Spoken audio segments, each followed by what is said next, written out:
Au nom du Père et du Fils et du Saint-Esprit. Amen.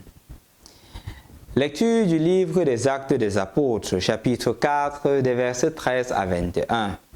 Les membres du Grand Conseil étaient surpris en voyant l'assurance de Pierre et de Jean, et en constatant que c'étaient des hommes quelconques et sans instruction. Ils reconnaissaient en eux des compagnons de Jésus. Ils regardaient debout près d'eux l'homme qui avait été guéri. Et ils ne trouvaient rien à dire contre eux. Après leur avoir ordonné de quitter la salle du conseil, ils se mirent à délibérer. Qu'allons-nous faire de ces gens-là? Certes, un miracle notoire a été opéré par eux. C'est évident pour tous les habitants de Jérusalem et nous ne pouvons pas le nier. Mais il faut en limiter les conséquences dans le peuple. Nous allons donc les menacer pour qu'ils ne prononcent plus ce nom devant personne. Ayant rappelé Pierre et Jean, ils leur interdirent formellement de proclamer ou enseigner le nom de Jésus. Ceux-ci leur répliquèrent: « Es-tu juste devant Dieu pour vous écouter plutôt que d'écouter Dieu? À vous de juger. Quant à nous, il nous est impossible de ne pas dire ce que nous avons vu et entendu. » Après de nouvelles menaces, il les relâcha. En effet, à cause du peuple, on ne voyait pas comment les punir, car tout le monde rendait gloire à Dieu pour ce qui était arrivé.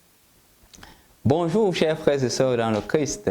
Nous continuons notre cheminement pascal à travers ce samedi de l'octave pascale.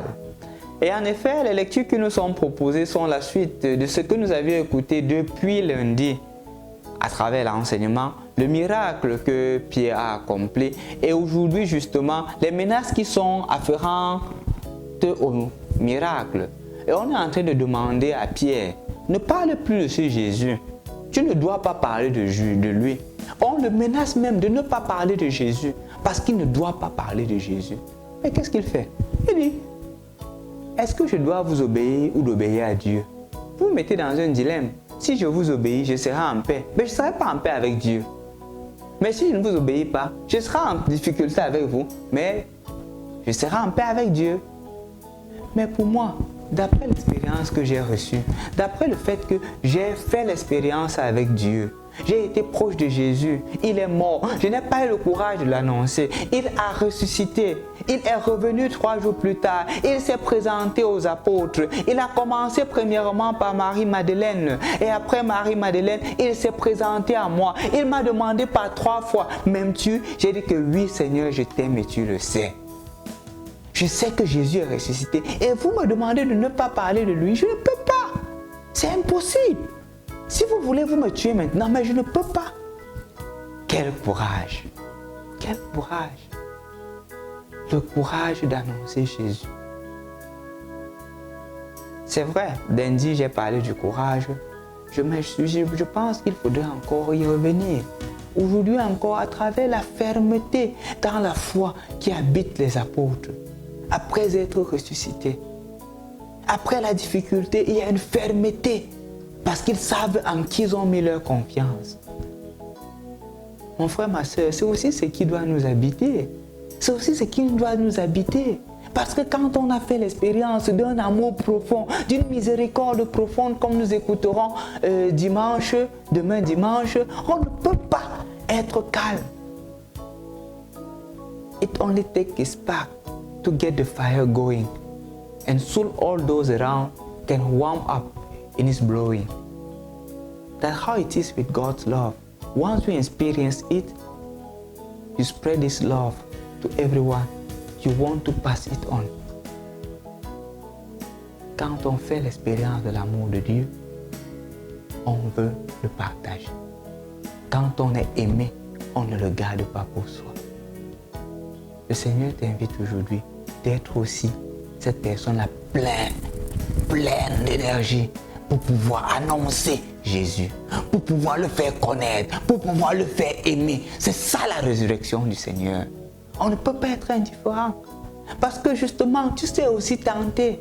Parfois, on te dit ne parle pas de Jésus. Parfois, on te dit ne dis pas ceci. Parfois, on te dit mens. Mais en mentant, on n'est pas avec le Christ. Parfois, on te dit entre dans cette loge-ci, entre dans cette secte-ci là, qui contredit la foi qui est annoncée par Jésus. Avorte, qui contredit l'enseignement de Jésus. Tu seras appelé à dire aussi, je connais Jésus, je garde mon enfant même si je suis encore jeune. Je connais Jésus, je garde ma fidélité au Seigneur même si les difficultés sont présentes. Je connais Jésus, je garde mon honnêteté, même si tout le monde vole. C'est ça l'action de la résurrection. Il nous est impossible de nous taire. Il nous est impossible de nous taire. C'est ce qui doit nous habiter. Il nous est impossible. Le ressuscité n'a pas peur d'annoncer Jésus, même au milieu des difficultés. Parce que celui qui te met les bâtons dans les roues, il n'est pas éternel. Tu es ressuscité avec le Christ et le Christ est avec toi. Fais-lui confiance et il ne te décevra jamais. Il nous a fait comprendre que la mort n'a pas le dernier mot. De quoi dois-je avoir peur? Qu'est-ce qui peut nous séparer de l'amour du Christ, comme disait Saint Paul? La mort? De tout cela, nous sommes vainqueurs. Bonne fête de Pâques. Au nom du Père et du Fils et du Saint-Esprit. Amen.